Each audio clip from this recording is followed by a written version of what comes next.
Hello, everybody. Welcome to the February 25th edition of This Week in Crypto. Obviously, it's been a huge, very volatile week with the announcement of Russia and Ukraine officially going into war. There is a lot to unwind. It's been a conflict that many of us have heard about over the last few weeks, and this was the week where everything kind of became much more official with just how big of a conflict there was between those two countries. And with that, prices in crypto, prices in equities markets, prices in many other sectors had quite the drop. And we are still reacting to everything that's going on, just as crypto prices are today, or I should say about the last 36 hours, have actually been a nice rebound after initial plummet in prices. That saw Bitcoin go back below 35K briefly, and altcoins, of course, were dropping quite harshly at the time as well, but now appear to be flourishing and rebounding quickly. We don't know how long that'll last, but we will definitely do our best to unwind everything and look at the health of the markets, sentiment of traders, etc. I'm, of course, here with Maxim Balashevich, our founder of Santiment, and he's going to take a lot of the call today to discuss exactly what's been going on in detail and look at many, many charts with him to see what we can gather there. So Maxim, welcome to the call. Thanks, Brian. It was a kind of not so easy for us to decide what to talk about because of event is really, unexpected to a big degree for most of us. And I'm originally, was born in Belarus, so I have quite some team members from that areas, Russia. But we decided, okay, humanitarian and political aspect will stay away from it. There are enough and better informed and focus on these resources. We will do our best, what we generally do. It doesn't mean by all means that we don't care, we do care. But we try to keep doing the best work we can do. With all that being said, many of us feel sad. But as I said, we will continue sharing. And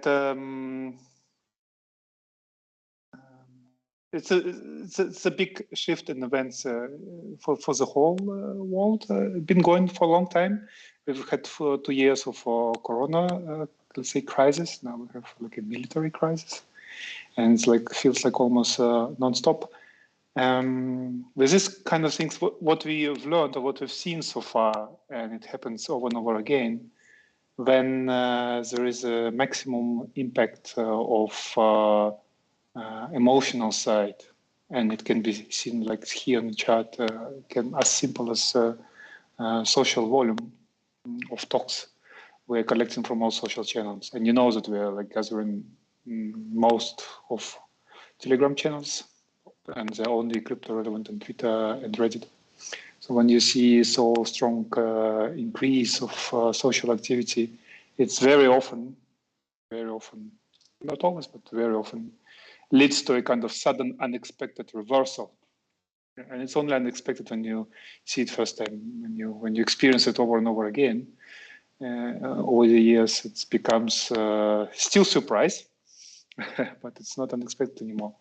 And the interesting thing is, when we take as a bigger picture, this is what now Brian is sharing. This is a total social volume of all talks from all channels we're gathering. And you will see from this chart quite obvious that big excitement, and when you're excited, you want to talk a lot, comes very closely after tops. There are spikes at the bottoms, and there are kind of small waves in between. Yeah, and in general, on decrease in social volume or decreasing amount of talks, which means decreasing interest, it's always getting better and better environment for going, let's say, into the market. Something is brewing, and when in this environment there is sudden spikes, that could be trigger. Yeah, this is just two charts we've been sharing in the first minutes. Zamin just says, and you can always check it on our platform under maybe Max. You can share in a link. There's a specific link to where you can research and dive deeper in all the data we've collected across social channels. It's mind and eyes opening, so to say. With this part being said, we can see a little bit different, or we can go to the most interesting question. Bitcoin, not crypto in general, specifically Bitcoin, has been perceived by many as a potential safe haven or digital gold or gold 2.0 or 3.0, whatever you call it. And I do believe it will claim this spot eventually. We don't know when exactly. But there is an inertia from market participants that are still not used to it. And of course, also majority of market participants use it as a heavy speculation vehicle. But I think over time, more and more, it will become the safe haven, and the speculation will move somewhere else. Not even, there was a time it moved to Ethereum, but now we have so many other assets where real speculation takes place. And we've seen this pattern many times in the past, and when the crisis is coming, everything crashes, and it looks like everything together. But when you look more carefully, everything crashes against Bitcoin. Yeah? So they look on the chart similar, everything goes down, but all other crypto assets go 10 or 20% or even 50% against Bitcoin, also down. So it works already as a safe haven inside crypto, but it hasn't established yet itself as a safe haven in the whole financial system. It will take time. I do believe it will happen eventually, but inertia is strong. At the moment, it's still US dollar, maybe to some degree, like Japanese yen or Swiss franc or gold or some. But the shift is happening now, I do believe. That's why we took this title, Market Restructuring. There is a kind of feeling, and we are collecting the data to prove it, but it looks like the restructuring is happening just now. Yeah? It was in the process before COVID. Then during COVID, everything kind of went down, so people start losing belief that Bitcoin can be as a vehicle, and it's good when people start losing belief. I think now it's time eventually for Bitcoin to start shining.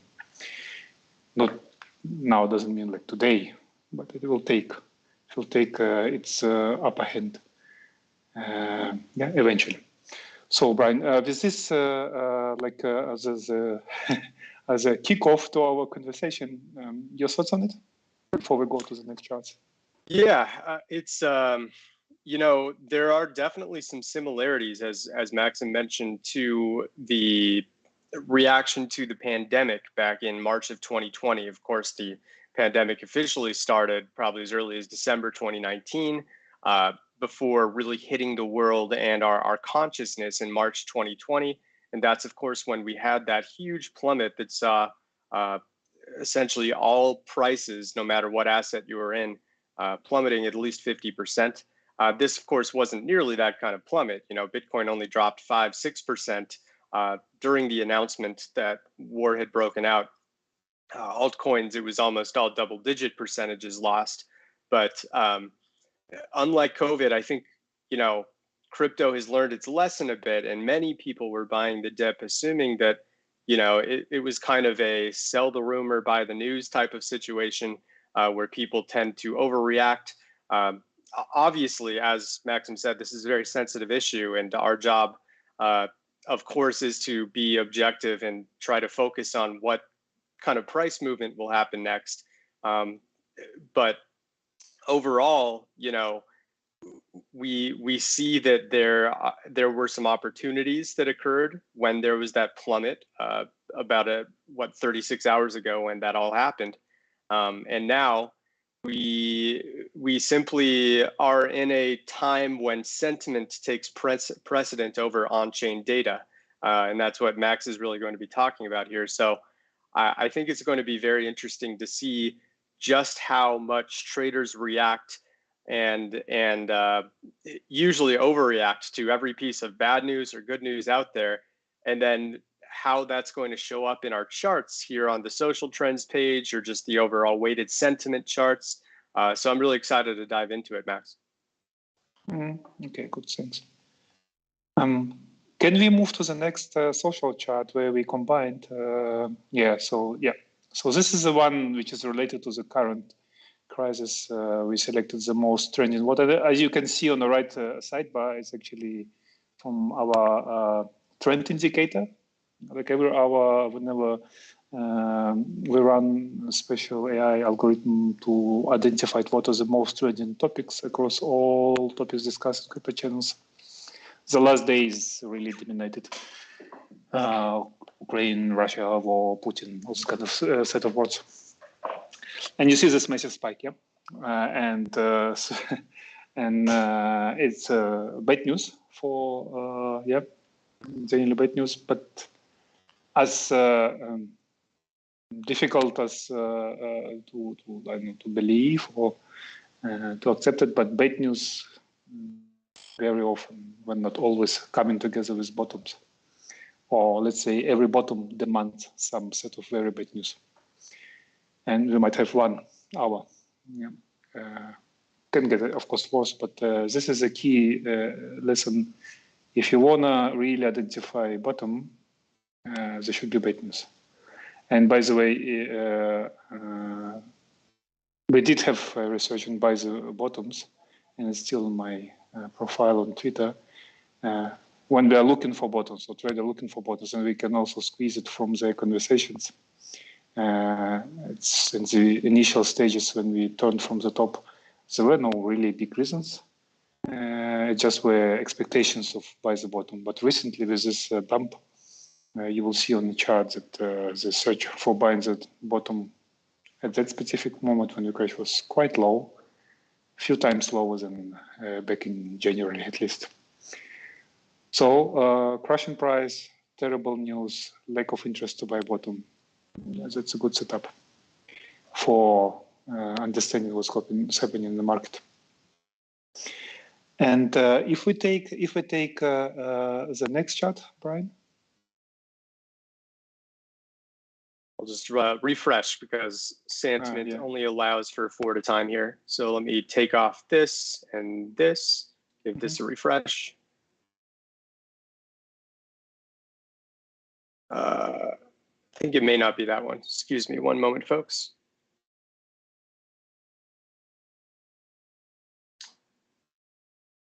USDT sharks and whales. Yeah. Refresh one more time, just closed a few more. There we go. Yeah.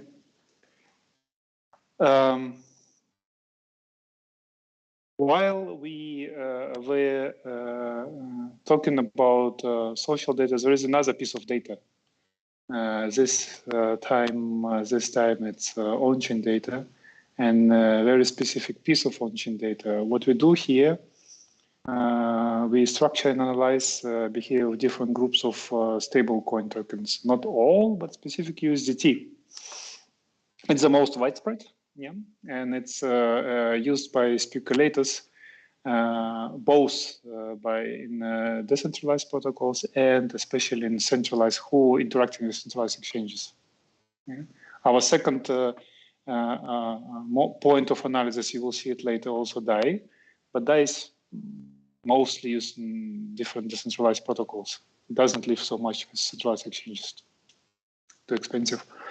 But this USDT split on groups, and green as always is the price, and yellow. What we are interested here is the yellow line.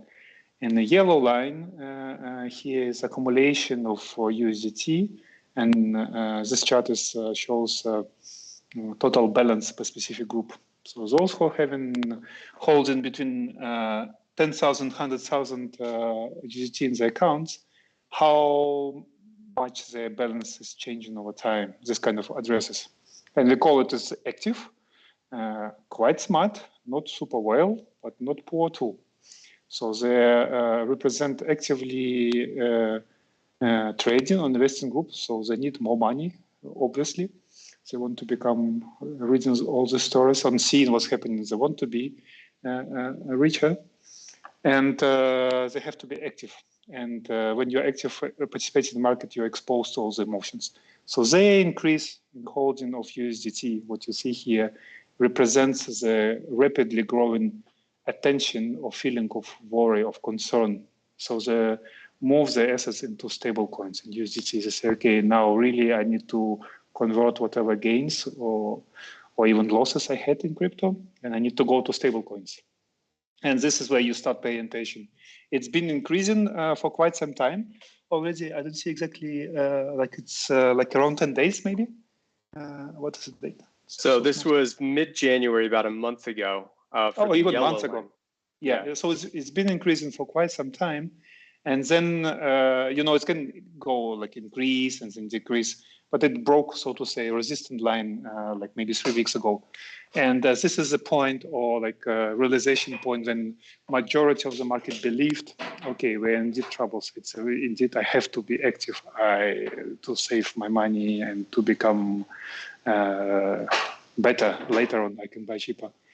And this trigger point comes a kind of in the middle typically, or sometimes closer to the end in crypto especially. And this chart is important. Yeah, this chart is important. And there are more stories behind, and it might happen. We'll write a dedicated report on it. As you see on the chart, there are also other two groups, like the big whales and some maybe exchange-related wallets. So there's a big story behind it. For now, we just pay attention to yellow line. As long as it's increasing, especially if we see price pumping up, and still the addresses are increasing, we might be positioned for a very good rally in Bitcoin price. So Max, behavior standpoint, yeah. Yeah, and regarding that topic, you know, I interpret the tether holdings among whales kind of the same way as you're explaining. It's been kind of a debate when we post about this kind of thing. Some people feel that an increasing amount of Tether or USDC or DAI is actually implying that whales are taking profit, and it could lead to prices moving further down. Why do you think that the accumulation of Tether is a good thing for crypto instead of bad when it comes to these high tiers of holdings? The impact on the price, it does exist, but it's, if you see on this chart specifically, you will see the opposite side. And let's say May 21, so the last leg of the decline or crash, yeah? Mm-hmm. They were buying the dip. Yeah, you see this is the last dip, like all the holdings, yeah, they just decreased dramatically for all groups. Yeah. And then the magic kind of happened. For some groups, they start increasing the stablecoin holdings. So they believed, okay, we might be in big problems. So they start taking really profits. They stop buying the dips instead of taking profits. And then second group joined, this violet line. Mm-hmm. The small players joined much later. And it all, if it goes in this sequence from one to another, it all means a kind of reversal. And right. It does impact, as you say correctly, it might impact for some time the price, so it pushes even more down if they sell, of course. But it means the change of their feelings or behavior. They start being really concerned. And this is a spot we try always to identify when majority of the market or specific group get a consensus we're in troubles, we should to be concerned, and then you play against it. Yeah, this is always the game you want to be. As long as big part enough is not concerned, it's always risk. The risk is there because, especially like you say, once they start being concerned, of course they will dump on more, so we'll push one more time. But the moment you see, okay, they are concerned, and the dumping is happening because they're realizing their profits. You can see on the chart, it is because they're realizing their profits. So it's a good sign after you observe it for, let's say, 1 week. Then it's a good sign, okay, they dumped, and the feeling is there. Feeling doesn't go away. You can exchange your coins, you can sell Bitcoin, Ethereum, and you feel, but your feeling of being concerned stays for quite some time thereafter. You will not be eager to enter into the market, so that for others who want to play against it, you can be first. This is like a train of thoughts for analyzing this piece of data. Yeah, I think that's a really good explanation. And I've found that through my research, the smaller traders, when they, sell Bitcoin, the small tiers of USDT tend to go up. So there's kind of that cross inverse relationship almost. But on whales, it's a bit different. It appears that when BTC holdings go down for whales, the high tiers of Tether also kind of go down with it, because it seems much more likely that these top tier stakeholders are actually taking profit and cashing straight out into their bank accounts instead of just holding millions of dollars in stable coins. That's a bit more dicey and risky for someone to do, especially if they're holding on exchanges. No one wants to, I shouldn't say no one, but a lot of people don't want to hold that amount of stable coins in an exchange that when they're taking profit, they're really taking profit from all of crypto. So that's why there isn't that same inverse correlation as you would see with smaller traders, where it's for tens of dollars or a few $100s.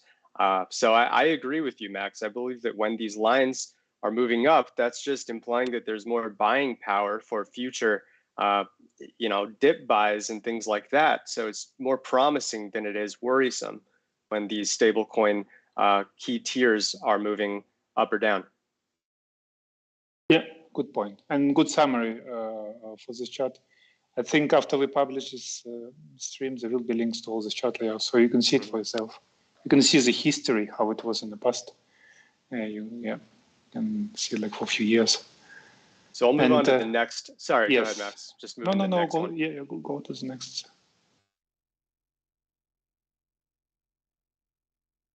Refreshing. There we go. And here it's the one of the indicators, long term, where you really need patience to use it. And, most of us, me including, this level of patience is not easy to gain. But once we see MVRV, it's MVRV, like how MVRV for 365 days, what it means, what is an average profit or loss for those who obtain Bitcoin in the last year. If it's above zero, then so much in loss, below zero, or so much in profit, and if below zero, so much in loss. And we do go from time to time below zero. It's not a frequent event, as you see from the chart. But if we go to the level where we've been 10 days ago, this is a quite rare event. You can only see it on the most left side of the chart. As the last time it happened, it was ultimate bottom. And this level of 1 year holders around 20% loss. This is a rare event, or even 15% loss. I don't know where we're now. We're around negative 19.2% right now. Yeah. So this level, everything below 20% is if you would be trading algorithmically, that your system would issue a buy signal, I guess. If it's actually, it would be a very simple system, but it would work perfectly for the last 5 or 7 years. And it shows that indeed we kind of know it, but this is like on a simplified data and visualized in a simpler way how much those who've been active in a Bitcoin market for the last year, how much is the profits they're not, they're in loss. So if you're going in a very good time compared to vast majority of the holders. Yeah. Okay. And by the way, do you yourself, do you like MVRV? Yeah, I think MVRV is extremely important. Using different time frames in tandem can be really useful too. So not just the 365, but if you're looking for more swing trading opportunities, you can look at the MVRV 30-day. There are ways you can combine them, which we may or may not have time for to go over today on this special This Week in Crypto. But we, of course, have a Sandsheets model where we put all of those timeframes together in an average. And right now, things are still looking like there is more room for recovery in the shorter term. So as we're looking at here on the 365-day MVRV, we are in that negative 15 to negative 20% range, which I marked on this chart as Maxim was speaking. So on the long-term scale, if you have enough patience, there can be some nice payoff by really paying attention to what's been happening with average traders that have gotten into crypto or Bitcoin specifically in the past year. So very good chart and important to keep an eye on when there is war like this. Things can, of course, go pretty volatile and haywire in the short term. But if you keep your eyes on the prize, so to speak, this can be a really, really useful tool. Yeah. So we talk social, and one of our most long-term on-chain metrics. What was the next one? Funding rate. Funding rate, yes. And this is then funding rate. Do you have also open for DAI on the graphs? Yeah, I think so. I have Wi-Fi here. Okay, this one. Okay, let's anyway. Look at Wi-Fi and then we'll do DAI. No. Go to funding rates from Bitcoin. It was very interesting, and it's sure. Yeah, you can increase resolution of price somehow here. You mean more granular, like 1 hour at a time? 1 hour, sure. Yeah. Look better. It's a specific again setup, but it's more for frequent traders. Yeah, that there are times, as you see before, shortly before, during last drop from yesterday, where derivative traders leading the market or pushing the market. Or other way around, you can see this price which was moving down, who was causing it. Yeah, and you can see from this chart alone, it was very much derivative market driven. Quite professional speculators. It doesn't mean that they're always successful. They're not. But it's obvious funding rate went very low. It means most of the traders went in short position, so price went down, and then it changed to the positive. It means many of them either close the shorts or flip to long, and price started moving up. It doesn't happen so often, but it reveals you a little bit mystery in who was dumping and increasing the price. Yeah. From this chart alone, I don't think many real holders sold. Some, yes, but it was very driven by quite big players. And just to say how we sometimes use it, if the price start increasing, but you see negative founding rate, that also, as we call it, wall of worry. It's a good environment, but it's very short time typically. And you will need to use higher resolution for founding rates. Here it's like I think once in an hour, or but it shows you the picture. Growing price on a low founding rate. It's a rare. Rare. It's not rare. It happens often. Just very short time setup. Just if you're active traders, you can use it, or you research it more, and you will see how beneficial this setup is. Just need to be fast. It doesn't last long. Maybe 8 hours. You have this window of opportunity. You can also take the just the FTX and DYDX ones, which go every hour max. And what you can do is actually show more granular what's going on just with those two, because it's not using Binance and BitMEX, which are every 8 hours. So you can see on a 1 hour time scale, just between those two, what's going on. And you can really see here. So this was the anomaly. This was right when the war announcement broke out. Everyone was selling, and just an hour later, that was when the bottom hit. And then another mini bottom here as people said, oh, this was a, dead cat bounce. It's going back but down. It was not. But it was not. Yeah. Not at all. And actually now, just between the two of them in the last hour or two, we're back in negative funding rate. If you look at really the most recent. They try to short it. So that's we exactly we can make an assumption it will go high. As long as you try shorting the market on a higher increase in price, it's rarely a good idea. But okay, there are exceptions, of course, but it is exceptions.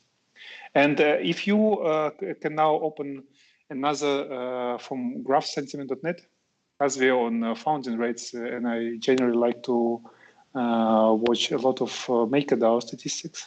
I mean, it's not many statistics, but I look at quite frequently.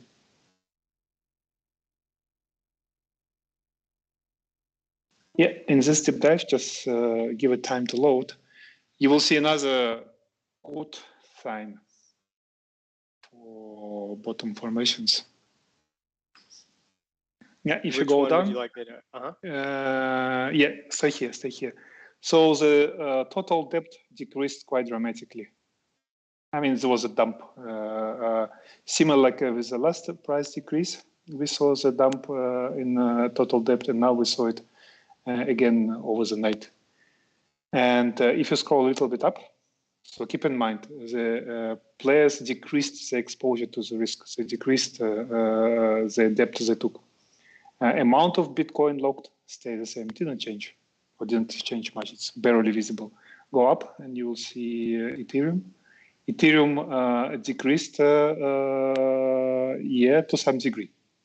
So, yeah, and it's decreased to some degree, I would assume. So the people take out, they pay back loans, they take out Ethereum and they sell it maybe on the market to buy lower. It will not happen lower, I think. And go down.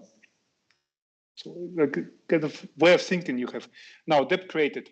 This is debt created and another metric which we'll just cover in a minute or so. In itself, it's one of the best indicator. Debt created is amount of people or amount of risk people taken on them. And of course, they do it when they feel it's a non-risky environment, which is most of the time, of course, opposite. So for the time when people don't take risks, don't die, it means they don't see opportunities in the market on, they stay in the position, okay, I need to wait and see, maybe something better, not maybe, they think something better will still keep happening. I better wait and see. And this is exactly the stance we see the last maybe 7 days in a week. This is a very good sign. Go down. Not only this, there is a very substantial, on the chart is actually one of the top 3 amount of debt repaid. Yeah. Now, when you see all this data, and we look at it really often, the patterns are happening frequently. Repaying debt, taking out Ethereum out of system, reducing risk, and not willing to take a new risk. This is what you're looking for if you're looking for buy or sell zones. This is the definition of buy zone. Yeah. When people are afraid and they see a lot of risk. Not to say anything about the real risk which we see in the world outside. So just on this data alone, people feel and they act as there is a lot of risk. So combined with founding rate, which is more for frequent or centralized exchange traders, and now with decentralized way of seeing how much people like to take or not to take risk. Maybe the last piece of data is what you were showing, active addresses for IFI and for many other projects. There was another layout open. Just finding the one that we had saved. Debt repaid.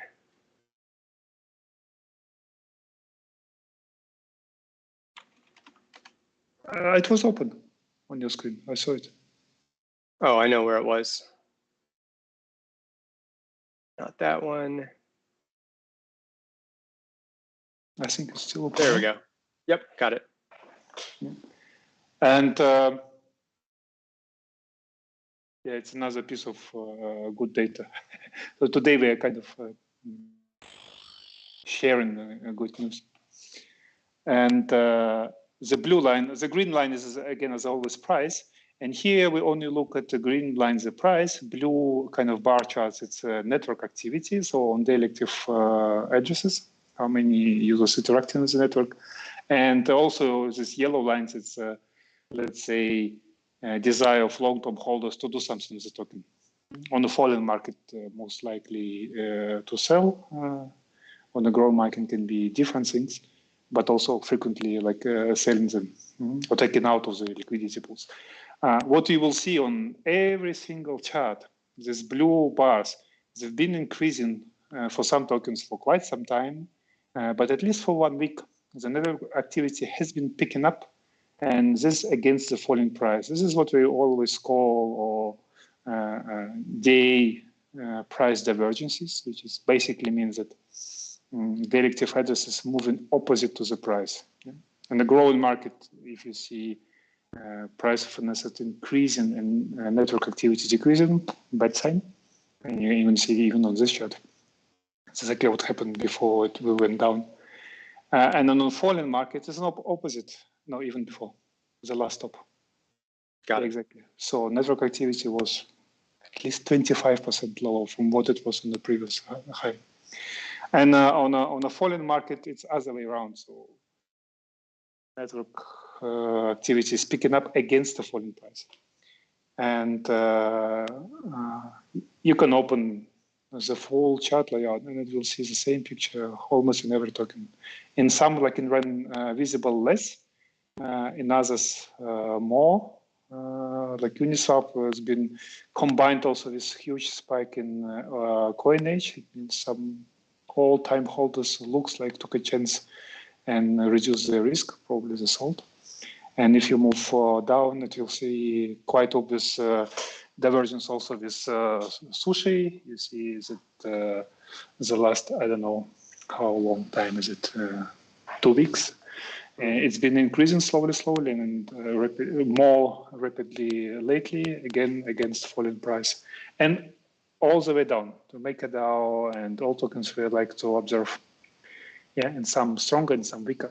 We will share the chart layout, and you can check the history of it, how it performed in the past, and pay attention. There is a specific pattern, price, directive addresses, divergences. It shows itself both on tops and bottoms.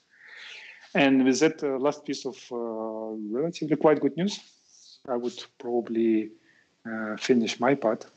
And as I said, we will share all the links to the chat layouts when the stream is published, and maybe give it to you, unless there are some questions. Yeah, I see that I'm bullish on DeFi. The worst time I wasn't bullish, I believe. That's the situation is in Europe will improve the status of BTC hedging tools. Yeah, eventually, this is what I want to believe, or I believe it. And there was a question from one user in the stream, if the current situation will increase the status of Bitcoin as a hedging tool. It's still bumpy road ahead, let's put it this way. It will not take over the markets like overnight. There will be time more and more participants will get confidence, but then let's just assume people will start using it to support the protesters everywhere in the world, yeah, as it was already happening in Canada. And then governments might react and trying to restrict it, so there will be small hit on the road, it will go down. But eventually it will take over because it is efficient, because it is working, and because it can be easily shut down or destroyed by any government or any sanctions or whatever. Yeah, it just functions. So it will take the status. It's a question of time. How long? It's a very risk-preserving asset. Well, technology, in my opinion. So I don't see, Brian, any more questions. So maybe you can continue. Yeah, I'll take over, and I'll start with. By the way, Max, thank you for this in-depth analysis. I think it's incredibly interesting. You know, especially looking at this this chart here to really see the correlation between overall network activity for various assets as you're looking to position in those that are seeing the most bullish indicators. This kind of link, which we'll leave in the description, will be really vital. And you can, of course, mix and match and pick different ERC20 projects or even a few non-ERC20s that we have this kind of data on. It can be really good to kind of identify, especially during war, what kind of opportunities are starting to pop up. So for sure, try to use these kinds of strategies where you have multiple coins on the same chart link to use to your advantage and find where the opportunities and where the risks are sitting. You can, of course, also use the MVRV divergence model, which we have here, as we discussed about 10 minutes ago, or 15 minutes ago, looking at MVRV. The short term and long term, they're both still favoring bullishness right now because long term MVRVs are still very much negative as it adjusts just a little bit because prices are rising as we speak. They've really pushed the average MVRVs down for those long-term traders. So Bitcoin, as we can see right here, everything was looking extremely high about 36 hours ago as prices were plummeting all over the place. And many were actually past this opportunity zone line, which implies the top 10% most underbought opportunities. Now, of course, many are sort of more neutral, but look at all of those assets like Loopring, the graph, 1 inch especially, that are still sitting in very underbought territory right now. So these kinds of models and the chart template that Maxim shared here, they can be really helpful for your trading strategies if you're looking at altcoins and swing trades, both on the short and long-term scales. So with that said, many of you have probably seen the article that we put out just yesterday about how to react to all of the volatility that's going on. We talked about, of course, the initial announcement. This was about 24 hours ago from BBC, and all the areas of Ukraine that have been attacked, all very sad. Of course, this is beyond our pay grade to really go into the social ramifications of how this war is impacting people in real life, and our hearts go out to them. But in terms of what the markets are doing and how to react, the closest real correlation we have or similarity would be the way everyone reacted to COVID 2 years ago. This was, of course, Black Thursday here, just under 2 years ago in March 2020, where we saw this huge initial spike of mentions of COVID, COVID-19, coronavirus, Omicron, pandemic, all of those words combined. You can see that it spiked on Black Thursday as prices absolutely got plummeted to below $4,000 at the time for Bitcoin. And then, of course, as social volume went down, prices went up. That isn't necessarily going to be exactly how things play out for the war now, but I did highlight, I'll make it just a little bigger. I highlighted 5 different terms that we can look at. That would be Ukraine, Russia, Putin, war, and the word sanctions. And all of them are highlighted in their own color. We can see when, various terms really start to spike, especially Russia. I've noticed when these red spikes occur, that's almost always leading to a downturn.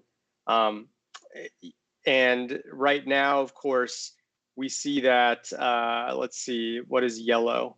Sanctions is really taking up a lot of space as of late. That's, of course, the United States' reaction to Russia and what it's doing to essentially warn Russia that it doesn't approve of their tactics right now.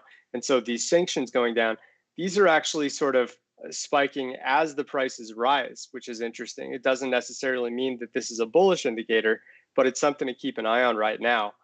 Keep in mind, we're not looking at a shared axis. So if we do this, you can see the relative mentions of sanctions aren't nearly as high as something like Ukraine, which really started to spike right as the war was announced about 36 hours ago.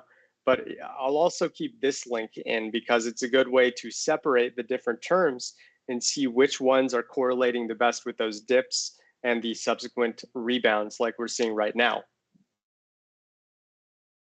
Another thing mentioned in the article was the amount of accumulation and dumping that was occurring on our 1-day versus 90-day chart. That I'm still kind of working on it right now, but eventually I'll have this perfected enough where we can look at the total balance together on a Sandsheets model. And I find it really fascinating. Normally, you don't see many projects that go beyond a 10% accumulation or 10% dump in a given day. This is measuring not just their overall supply held, but basically it takes a 3-month sample of like the very highest high and very lowest low that the whales held in terms of the supply of any particular asset. And then these yellow bars show just how high of a percentage within that 3-month range it's moving up or down within. So think of it kind of like a band. If whales are holding between 45 to 50% of the supply within a 3-month range, you know, a plus 50% in a given day would mean that it went from like 45% up to 47.5%.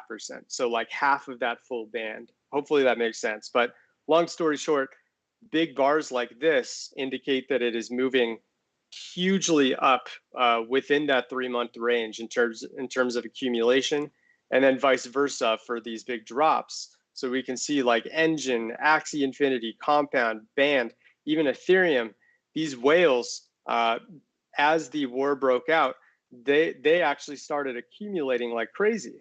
And then you can look at others. Bitcoin was one of them that had a big dump. UMA, Status, Ocean Protocol, Chiliz, Sandbox, Basic Attention Token.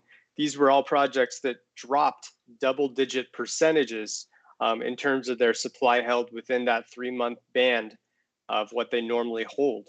So this was an extremely volatile and polarizing time that saw whales in each direction kind of repositioning their tokens. And paying attention to some of your favorite assets, whale activity right now is going to be vital in finding the right projects to position yourself in. And it's going to constantly change with every piece of news that comes out. So I really think this will be a useful type of metric to keep a close eye on. So beyond that, you know, Max, feel free to start that poll or give a few projects, and we can look at a few assets that people want to go over. I know that people wanted to specifically look at Cardano because we took a poll back on Wednesday. People overwhelmingly said, yes, we'd like to see more on that asset. So I'll jump over to that in just a moment here.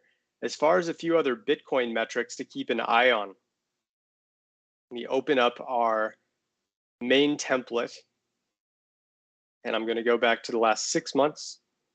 And beginning with circulation here, we see that it's mostly stayed flat. And you might expect that we'd have a big uptick or a big downtick in the past just few days, but that hasn't really been the case.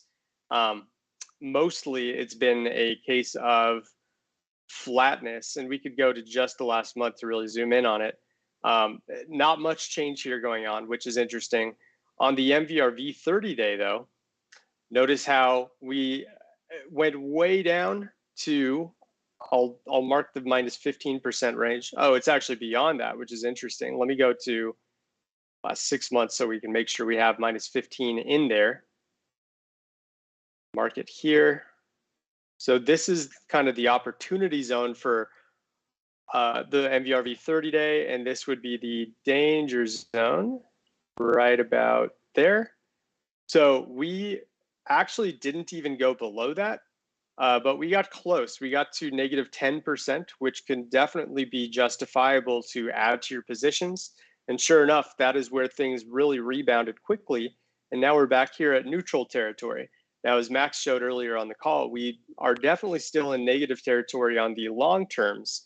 And that's why there's still some justification that things can rise more. Just keep in mind that in terms of the amount of fuel that this rebound can have after we saw that huge sell-off, we're at least back to neutral, and any more rebounding will now go into positive territory, which will start to indicate that for swing traders, there's an increased amount of risk compared to the normal resting spot.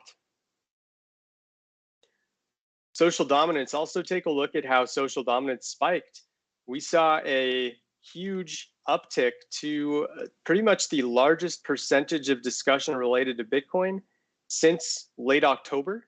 So we're talking about a 6-month high here in terms of the discussion rate of Bitcoin. It got up to about 24%. That's a very good thing. We like to see a rise in the ratio of discussion for Bitcoin compared to the other top 100 assets in crypto, because it means that there's an increased focus on that asset that really sort of leads the way in terms of where the rest of the markets will go. It could be temporary, keep in mind. This is very much related to war right now and how Bitcoin specifically is going to react. And everyone is wondering, you know, is Bitcoin going to stay afloat? Is it going to drop as a result? So watch closely over the next week or two as real life events play out as to whether Bitcoin continues to get the lion's share of attention or whether it starts to phase back below 20% of discussions hour by hour. Funding rate, we already went over that. Daily active addresses, not much to say. It's been a bit down, which is a bit of concern. You know, we see that, you know, since early December, there's been this slight drop. It's not a super concerning drop. You know, we're still in daily active addresses that are above where we were in late August, early September, before we saw that initial drop. But right now, mild concern here that we're not quite getting enough unique addresses interacting on the BTC network.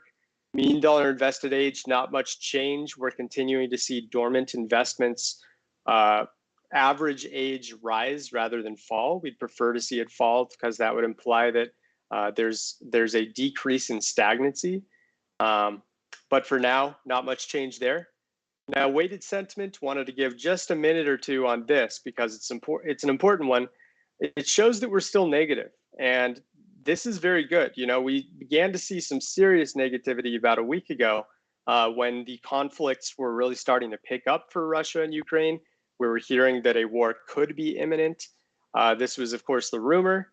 And then here was the actual news. And we went from just mildly positive again to very negative because the news was now official. Russia and Ukraine were going into war. And it hasn't really changed much since, even though the price has risen. You know, we'll see how the next 24 hours look so we can see if the sentiment is starting to become positive again after this big rebound. But for now, consider traders still fearful, and that's a good thing.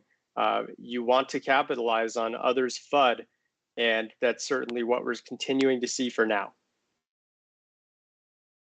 Went over, actually, we didn't touch on Bitcoin whales just yet, but we did see a bit of a dump just in the last 24 hours. So we went from, for the 100 to 10,000 Bitcoin tier, we went from 48.42% down to about 48.25%. I'm going to switch this and look at the absolute values. Hit confirm. And we can see that in actual BTC terms, they were holding 9.18 million back on the 23rd. And then on the 24th, they went to 9.15. So we're looking at about 30,000 Bitcoin dropped as a result, maybe not directly, but I'm sure in close connection to the war news that broke. So we would like to see this not go too much further down. That would be a bit of a concern. Going back to late October, 6 months ago, when they were at their peak, 4 months ago, not 6 months ago, they held 9.32 million Bitcoin right before we hit that all-time high about 2 weeks later, now down to 9.15. So we're talking about 230,000 Bitcoin that are no longer collectively held by the 100 to 10,000 tier. So long-term, still very concerning on the whale side, and we'd like to see this pick up. All right, I think that's a pretty good summary of Bitcoin. Nothing really too much of note beyond that. Network profit loss still looks like it's negative. That's a good thing to see. Exchange flow balance pretty neutral, and supply and exchange is pretty neutral as well. It's been very, very slightly rising, but nothing really notable there. So Balresh, if you have a few suggestions, we can go into it. And while you're looking, I'm going to open up Cardano to lead off with that.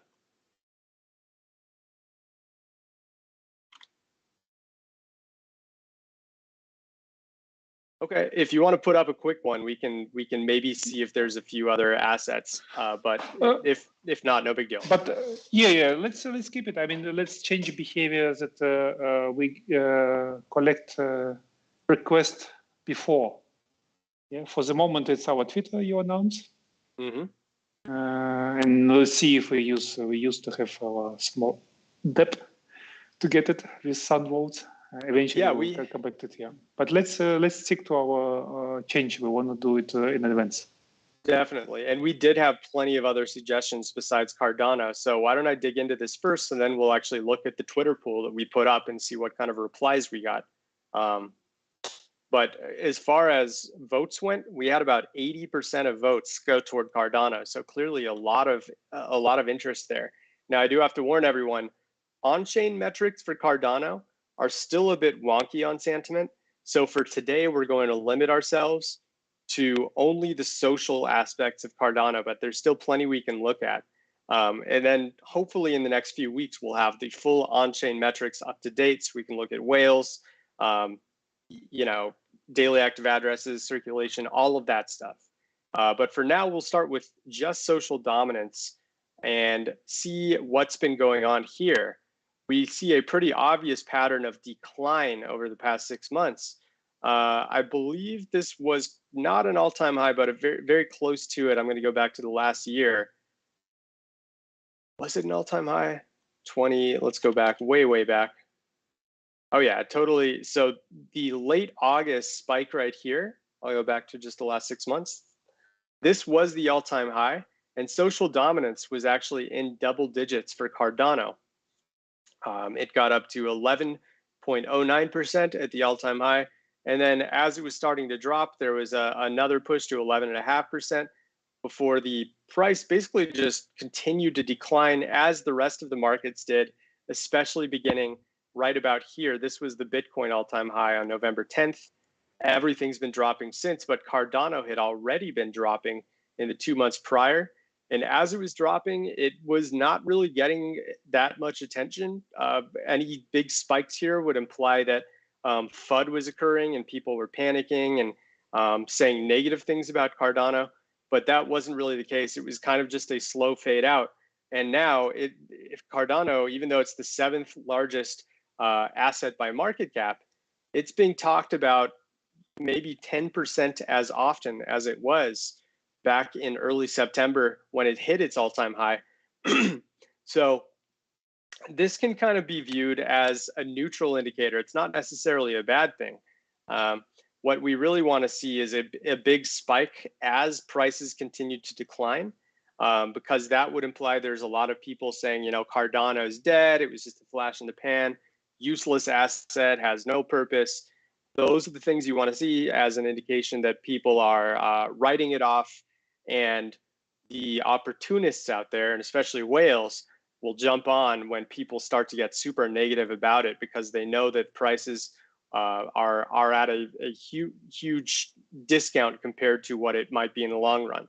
So for now, social dominance not looking great, or I'm sorry, not looking very high, but it's looking okay considering the fact that it's very dormant right now.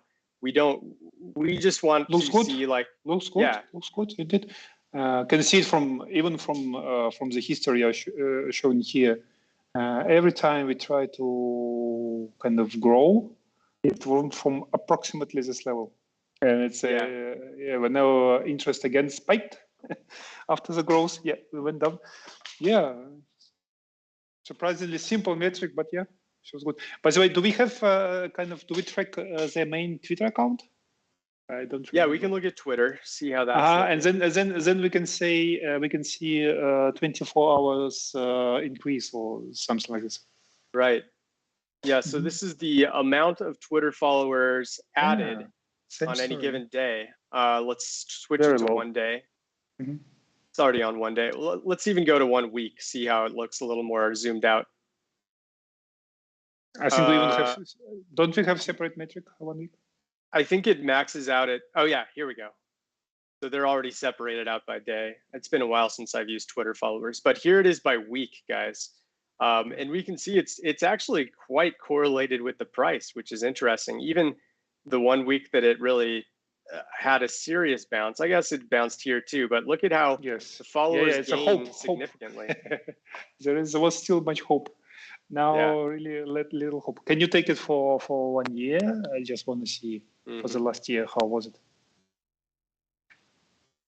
Yeah, so the huge spike occurred back in mid-May. This is when all of markets were kind of crashing, but Cardano suddenly had this huge spike. And so everyone was paying attention to Cardano and saying, oh, okay, this is what we need to ride up. Just look how perfectly it recovered and start growing from the low values in June, beginning or end of June. It was very low also growth. No one was seemingly interested. But then again, this is the same approach we're using, divergence. You see when they make as a new high, Cardano price, the inflow, in this case, social inflow, the new adopter blood, was not high at all compared to previous. So it was non-sustainable. This divergence, which we mentioned in some way, like in the beginning, price DA, quite often we also use it with social metrics. When you see the pump in price, but there is obviously, just by this simple measure, not enough new inflow of back holders bias, we are going into trouble. Yeah, and here is very interesting to see that the spike did happen, but already on the falling price. So there was they say, okay, I buy the tip, last chance. No, it's not. Now it's not a bad chance. It did very low values. Cool. Yeah. It's a really good point, Max. I haven't looked at Twitter followers as a leading indicator in a while, but there's certainly some leading properties here where we can see that it's kind of a justifier indicator where if price is going up and followers are increasing along with it, that means there can be some sustainability. But if price is going up but followers are staying kind of low, as it did during its all-time high, that would be a sign that when things do correct, it's going to correct pretty large because of the lack of extra fanfare that the coin is getting relative to its price. All right, so that's Twitter followers. We do have some funding rate data we can look at. I'll do a quick average equation so we can look at the 1 hour funding rate. So really granular stuff. Funding rate, DYDX and FTX. I'm going to hit combine, put these in parentheses. This is just a simple average equation. And then I'm just going to call it average funding rate. Hit combine, apply there. And we'll zoom in to just the last month.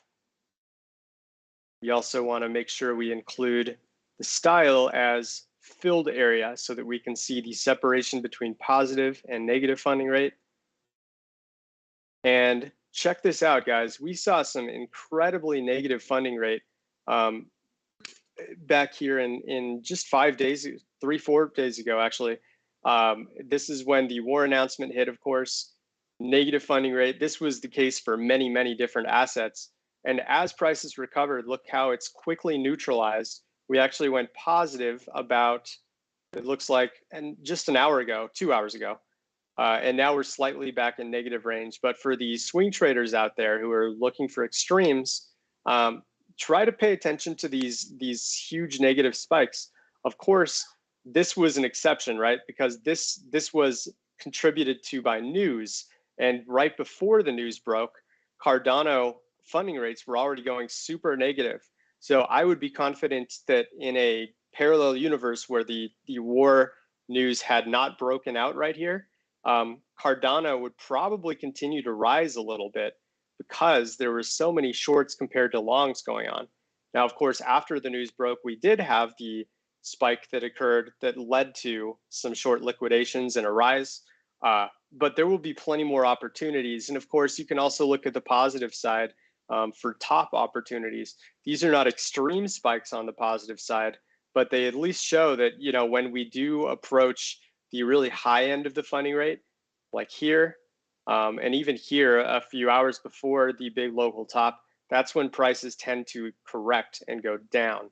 So use this as kind of a guide as to whether Cardano is becoming too euphoric or too FUD-like among the crowd.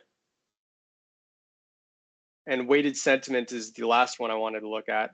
We're looking at 1 hour now. Let's go to the last 6 months. So on an hourly basis, guys, it's mostly staying negative. In fact, it's gotten more negative just in the last day or so. Even as prices have risen, people are not too excited or euphoric about Cardano. In fact, most people don't appear to believe in the project much, according to the amount of social volume, as we saw on the social dominant side, and multiplying that by the amount of positive versus negative comments, it appears there's a larger amount of negative commentary than usual toward Cardano.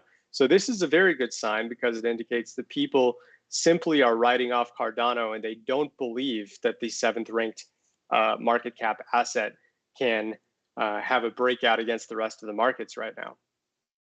Actually, interesting to see that this strong spikes, positive spikes, indeed lead to going Downside. price lower and lower. Yeah. Okay. Especially here and here, and even here, like the majority of these spikes. I mean, this is the biggest one. This was, of course, on the way down, and then we saw some volatility before it actually dropped further. But yeah, you can definitely pay attention to the really big extremes for Cardano or any altcoin especially, and get a nice clear picture of when people are too euphoric or too worried about the price or just the overall asset. This is the weekly scale, and you can see it even more clearly here. Huge extreme negative, price bounces. Huge extreme positive, price declines. Same here. So very interesting. We won't show whale data for now because our on-chain is a bit wonky. Same with all of these. I'm not sure. No, we don't even have supply data right now for Cardano, but we'll have more on Cardano soon, guys. And I can promise you, we will go over this asset again because we're very excited to show off, you know, one of the top non-ERC20 assets and exactly how its metrics are looking behind the curtains, just as we do for Ethereum, Bitcoin, and many of the other ERC20s that we analyze on a weekly basis. We do have time for 1 or 2 projects, so I will look at the Twitter poll really quick and see what kind of results we had. We put it up on. It was only Ethereum and Link following. Okay. Do you know which one had? Maybe we'll just do both really quick. We'll kind of do a rapid fire analysis and see what we can find. So I will go up to the top, click on Ethereum. I missed. Let's try again. So circulation, very interesting. We saw a huge spike yesterday. This was the largest spike in Ethereum circulation since mid-November. So this was just about 5 days after, or actually in the case of Ethereum, yeah, 5 days after the all-time high. We had a huge spike here of over 1 million Ethereum circulating on the network. Since that time, nothing has come close to it up until yesterday when we had, it looks like, okay, I misread. So it got up to 2.8 million, excuse me. And this last day was 1.73. So a little over half that spike, but at least the largest in over 3 months. So that would mean that Ethereum is showing a lot of polarization right now. It occurred right at the bottom. So there were for sure a lot of coins that were either circulated for the intent of buying the dip or for dumping. And we can actually look at some of the large key stakeholders in a minute to see just how those decisions were made by the addresses that have a lot of pull in where price moves next. Before we do that, we can also see that MVRV is still slightly negative on the 30-day side. So it got all the way down to just below that opportunity zone. So negative 15% is right there. It dipped just below that before bouncing up huge. We can see the biggest dip happened about a month ago when it actually got almost close to negative 30% before this massive rise here. But all things considered, there's still a slight opportunity if you're looking to get into Ethereum for less risk than usual. And once it goes positive, that would imply there's more risk than usual on the 30-day scale. So looking very mildly bullish there on the MVRV side. We'll skip the Twitter followers, not really much to note there, other than there's been a mild decline as price goes down. Average funding rate, it's been mostly neutral for Ethereum. Ethereum has a pretty large stretch in terms of when things go positive and when things go negative. Right now, it's mostly, even though it's looked a little bit down here, this compared to the usual funding rates for Ethereum is not much to really note. You know, it did move up as the funding rates were mildly negative, but considering it's neutral now, really not much to say. This is kind of how Bitcoin looks as well. So pay attention to when things start to look way up here or way down here. Those are the times when Ethereum really starts to move inverse to what the funding rate is doing. Daily active addresses staying mostly neutral, if not a little bit down. We'd like to see this pick up a little bit. You know, the latest few days, we're seeing just over 500,000. I'd like to see that over 600,000, which we last were seeing consistently in mid-November, just right around the all-time high here. So mildly bearish on the daily active address side. Mean dollar invested age, not a lot of dormant tokens moving right now, just like Bitcoin. So mildly bearish there as well. Weighted sentiment, we did see a huge negative spike here just yesterday. I'm not quite sure what the occurrence would be. I would assume that a lot of people, you know, when they think of altcoins, depending on your definition of whether Ethereum is an altcoin or not, people did think about any non-Bitcoin asset as much more risky than usual when something like war breaks out.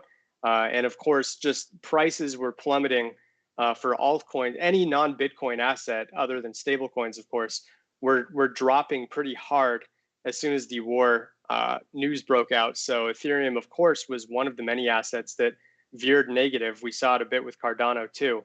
But it'll be interesting to see when Friday markets close what weighted sentiment looked like for today after this nice rebound here where we're back above $2,700.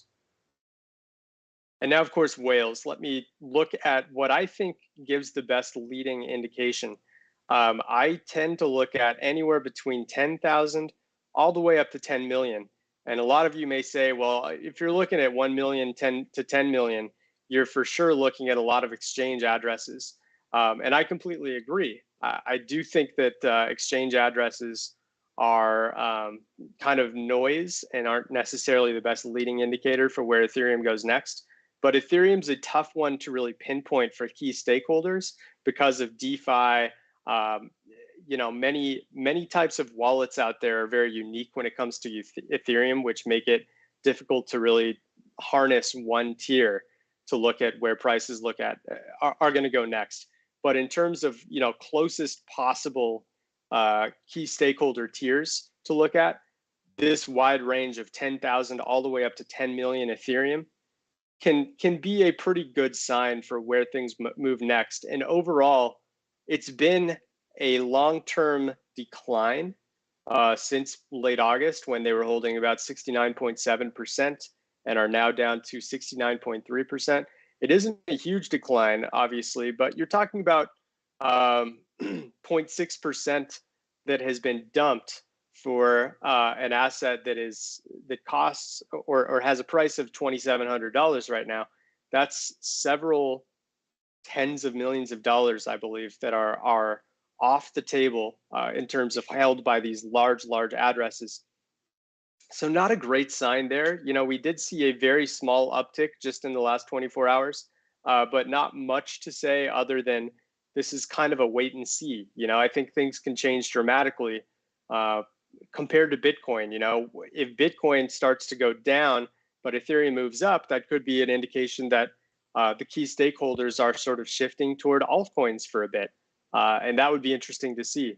But for now, we have to just wait and see how this plays out, because the long-term pattern still shows that there's more of a decline than an incline for the supply held by these whales.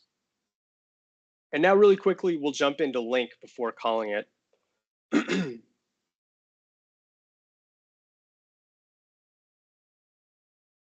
Chainlink circulation, just like Ethereum, we did see a nice spike here. This was, of course, the case for many altcoins as people were very polarized after the war news broke.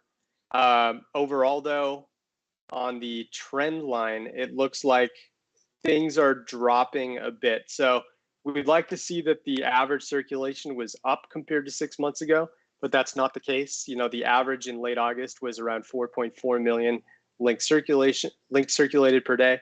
Now it's down to 3.4 million. So 20 to 25% drop there in terms of average link moved on a given day.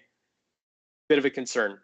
MVRV, Link has not really bounced much compared to a lot of altcoins, which is why its 30-day MVRV is still here around negative 8%.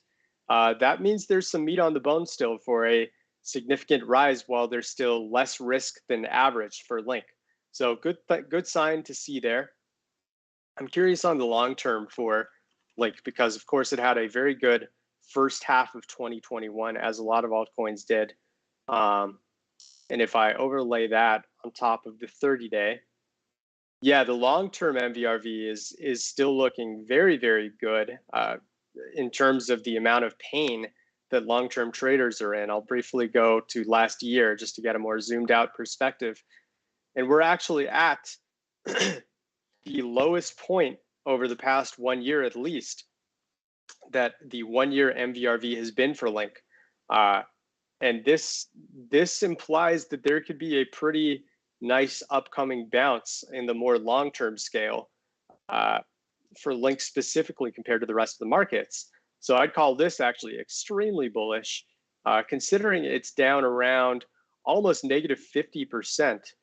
That's a massive downswing for Link fans. That means there were a lot of Link people buying the dip over the past few months in particular, but even on the long-term 1 year scale, people have been buying the dip all the way back here and have been punished a lot, which is why the average trading returns are so low right now. Historically, I'm just curious to see if it's ever been this low before. And it looks like the last time it was even within this range was December 2018. So we're talking about 38 months or so since it got this low. And if I zoom in to what happened here, just to get a better look at the price, when it did get this low, which it actually was below, now that I'm zoomed in, it was below 50%. So just below where it is now. When it did get that low, prices absolutely skyrocketed here from the bottom. If I hold down shift and I just take a look at the numbers here at that box in the top left, prices jumped about 179% in the subsequent month after the MVRV 365-day dropped below 50%. So that won't always be the case, but it certainly indicates that when this kind of thing happens before, prices tend to move in the right direction if you're a bull. We'll skip funding rate. I know there isn't anything too notable going on the funding rate side. Daily active addresses, maybe just a very slight, actually, we're looking at 2018 to 2019, excuse me. We'll look at the current last 3 months. We did have a nice spike. This was the largest active address spike in about a month. So that's a good sign to see. It means there have been a lot of new addresses interacting on the Link network as this war news broke out. So mildly good sign there. Would still be nice if we were a little higher up in the 6,000 plus range like we were in early January. Dormant tokens moved, not much to say. Mean dollar invested age continues to rise. Mildly bearish sign there. Weighted sentiment, slightly negative still. It isn't in an extreme negative range, but it does appear that there's still quite a bit of doubt toward Link. And that's unsurprising when we can see that the long-term traders are at an average loss of negative 48%. And then finally, on-chain key stakeholders. So for Link, the price is at around $14 here. I would estimate that the key stakeholder range to look at would be anywhere from 10,000 to 1 million Link. That implies anywhere from about we'll call it about $140,000 held all the way up to $14 million held for Link holders. And if we look, let's go to the last year. We see what they're doing. It does appear there's some good correlation here. There very obviously is major accumulation near bottoms for Link going back to July, and especially going back here in mid-December when the Link was bottoming out. But ever since then, you know, they were holding about 15.4% about 2 months ago. Now they're down to 14.4%. They've dropped about 1% of Link's supply. Not a great sign there. We'd like to see some sustained accumulation. We see some short accumulation that happened over the past week here, but not enough to really move the needle. If we start to see this line pick up a little more, that could be the sign that Link is about to have a bit of a breakout. But for now, you know, not really much to say other than the fact that for the midterm time scale, there's a decline. Short-term time scale, slight uptick, but you know, neutral to mildly bullish there on the whale side. All right, so we're 22 minutes past the hour. I'd say we have covered a substantial amount of data here, guys. I appreciate the questions, the follow-ups to what Max said, what I said. It's an interesting time right now. You know, war is always going to bring some very volatile price action, especially when the threat of, you know, a conflict between two countries can potentially turn into a full-blown war.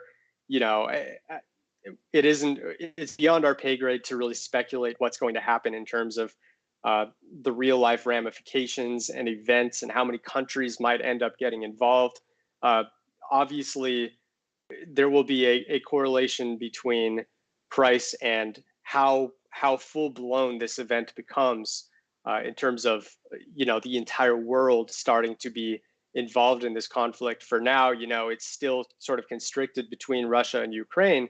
But as we talked about at the beginning, you know, sanctions is a rising topic right now. That implies that Europe, other areas of Europe and the US are beginning to involve themselves, not so much directly in the war side, but at least in terms of their dealings with Russia right now.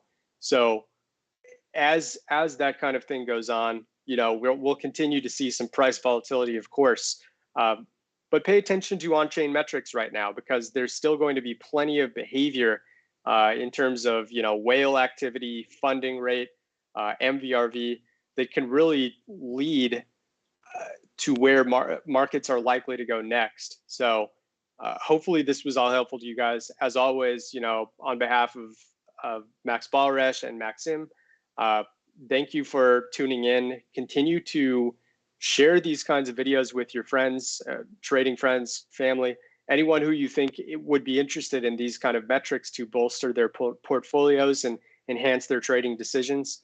All of the support is appreciated and helps us continue to put out these great videos. So thank you for your time. Stay safe out there.